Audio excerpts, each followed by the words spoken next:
Welcome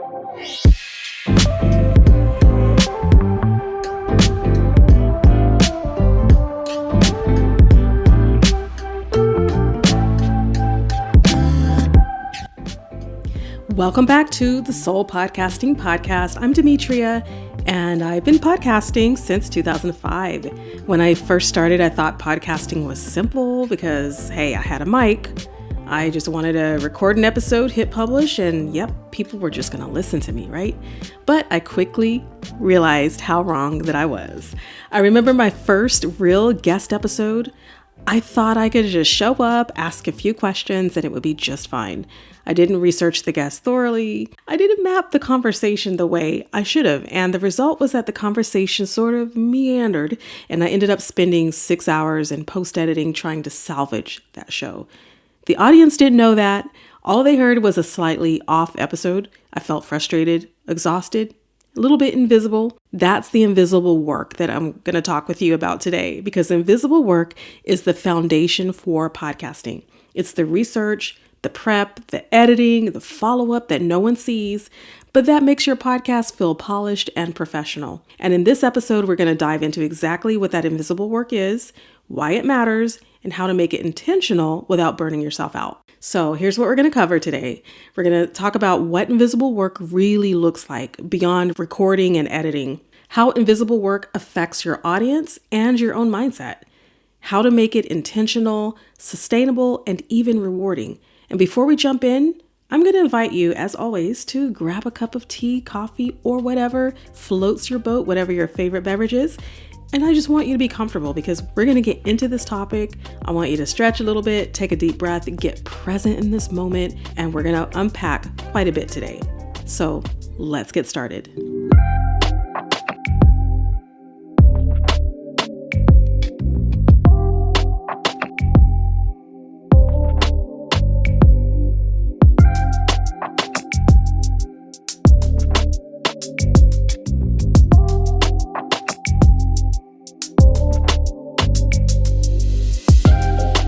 You know, most people think podcasting is record, edit, publish.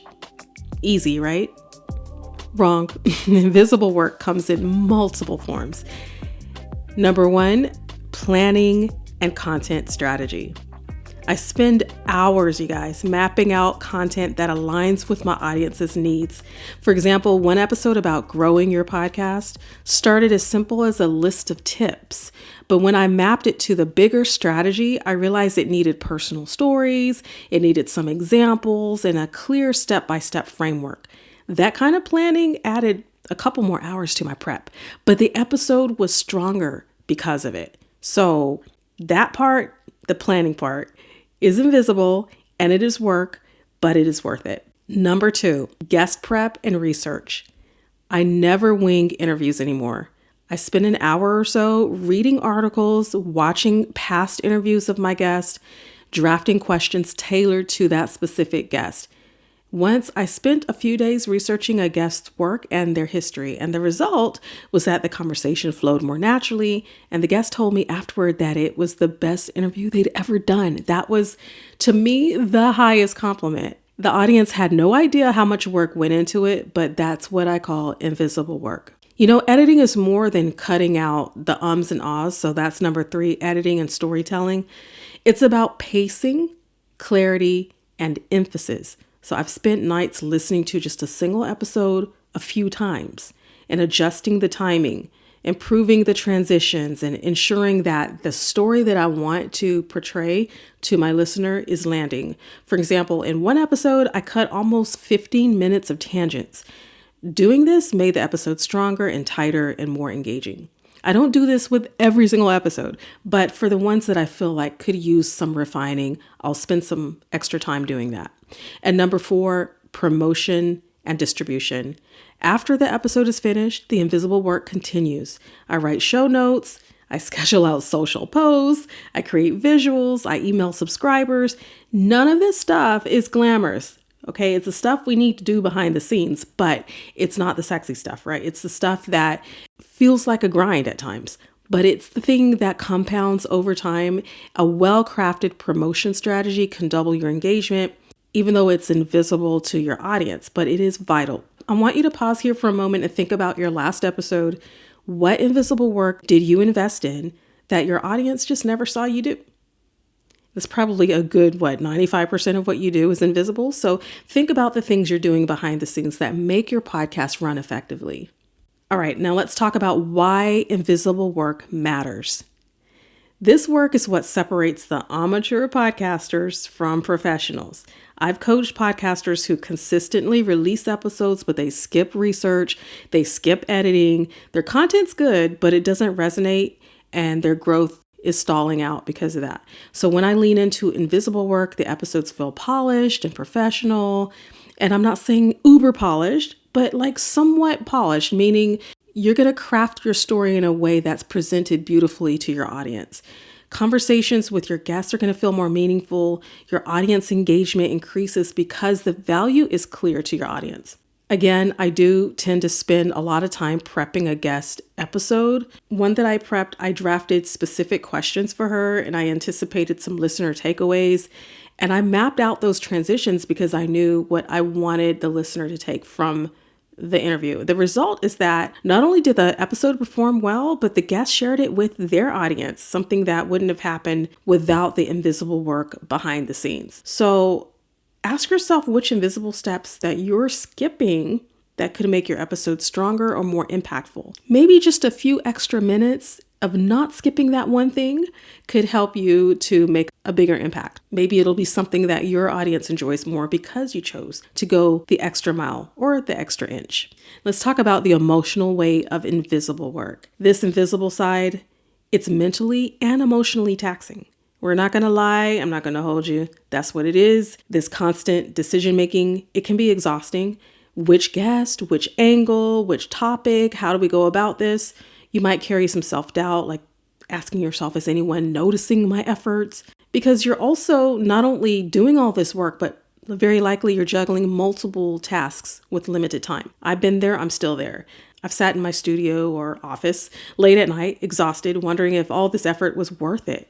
But here's what changed for me personally. Once I acknowledged the invisible work that I do as essential, it became empowering instead of draining. So take a moment to visualize all the prep, all the editing, all the research that you do, and see it as the engine behind your podcast, because without it, the visible work wouldn't even matter. So this is what you do to make your podcast a reality, and it's worth every minute that you're spending on it. Make invisible work intentional. So here's how I make invisible work manageable and intentional for me. So number one, I map a workflow. From concept to publish, I know every single step along the process, and that reduces mental fatigue. I already know what I'm going to do each time I sit in front of the mic. It's already sort of planned out. It's my flow. It's what works for me and makes it super easy for me to just get these tasks done.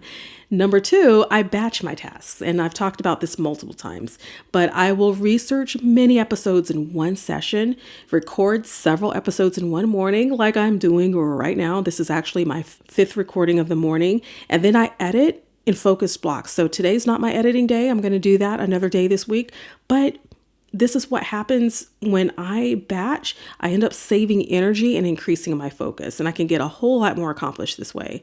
Number three, prioritize high impact tasks. Not every single task matters equally.